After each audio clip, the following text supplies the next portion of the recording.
Let's talk about something every RV owner will eventually face in the lifetime of owning their RV. Pests. 2 days, 2 dogs, 1 rig, let's go. Running on coffee and kibble. So we have to go make an emergency pickup of Arbie. We got a phone call last night that there is a bunch of skunks living under the porch in the house next to where we keep Arbie. And today they're going to be trying to get rid of them all. And once they get rid of them out of under their deck, they'll be looking for somewhere else to go. So the next closest thing is Arbie. So we're gonna go make an emergency pickup of Arbie so he doesn't get infested by skunks. Well, we'll see you there. After having to go pick up our RV because of the skunk issue, we realized this is probably something a lot of RV owners deal with. So we thought we would share some of the ways that we keep pests out of our RV, along with a few products that we have found that have worked well for us so far. So we're going to walk through how we keep our RV protected during the camping season, the off season, and when it's long time storage. We'll talk about bugs, mice, flies, skunks, and other animals, and we'll talk about a little bit of few products and tips and tricks we use to try and keep the bugs out. Make sure you stick around until the end because we're giving you exclusive access to our RV pest control checklist to keep mice, bugs, and critters out of your camper. Also, guys, if you're enjoying this content and you want to come weekend with us, like and subscribe below. First thing we should talk about is why. And basically your RV is the perfect spot, especially when it's in storage, and it's very inviting for these pests and these animals. It's dark, it's empty, it doesn't move. It's warm compared to the outside and the cold, and sometimes there's leftover smells of food or something. Leftover spices that you leave in, or crumbs, whatever. Crumbs, spices, things that are left over. It makes it a thing. So eventually they go, hey, this looks pretty nice. I'm gonna go hang out in here. So preventing that is much easier than dealing with an infestation. So first, let's talk about in season. First in-season ones we talk about are bugs, and these are the things like ants, spiders, flies, beetles, mosquitoes, wasps, and those are really the on-season ones.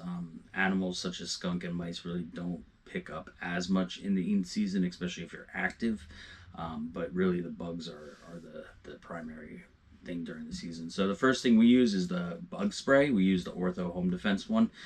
Basically, we spray around the camper to develop a basically defense around the entire thing. We spray the stabilizer jacks. We spray around the skirting, tires, the axles, anything that they could climb up, yeah, and get inside. And then the other thing is any entry points, doors, windows, stairs for the door entry steps and stuff like that, and down along the side of the frame.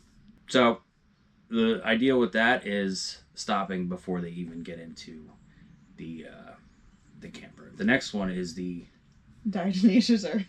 Yeah, that one that I can't pronounce, but we'll go for DE. This stuff, they use in pools mostly. That's probably where most people are going to familiar hearing it. If you're going to use it inside the camper, you got to make sure you get a food safe one.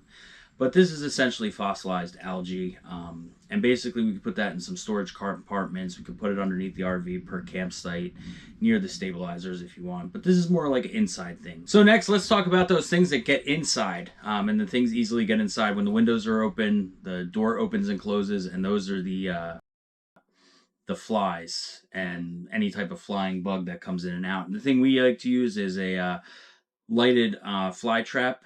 We use the Vivo plug-in one. We plug it in right by our entry door, so when you open, you can't help but get some in and out. It's just going to be natural. You can't avoid it. They get gross. Yeah, they do get gross. So you might have to we bring a couple extra sticky pads for it. Might have to replace it once or twice during a trip. But we plug it in right by the door, and that kind of helps with the invasion of flying bugs.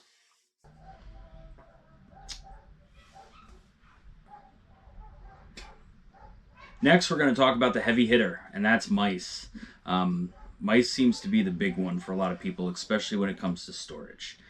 And it is always seasonal sites. Seasonal sites are another one too, because you're out in the woods and your camper's not being moved as much. With us being weekenders and part-time longer trips, we're moving the camper a lot. So we're going from place to place, bringing it to storage, bringing it to a campsite, or leaving the campsite. So stationary, seasonal sites, and long-term storage, you really, everybody talks about mice. I think if even people that don't have trailers know about mice in RVs. Yeah. So basically, this is an opinion one.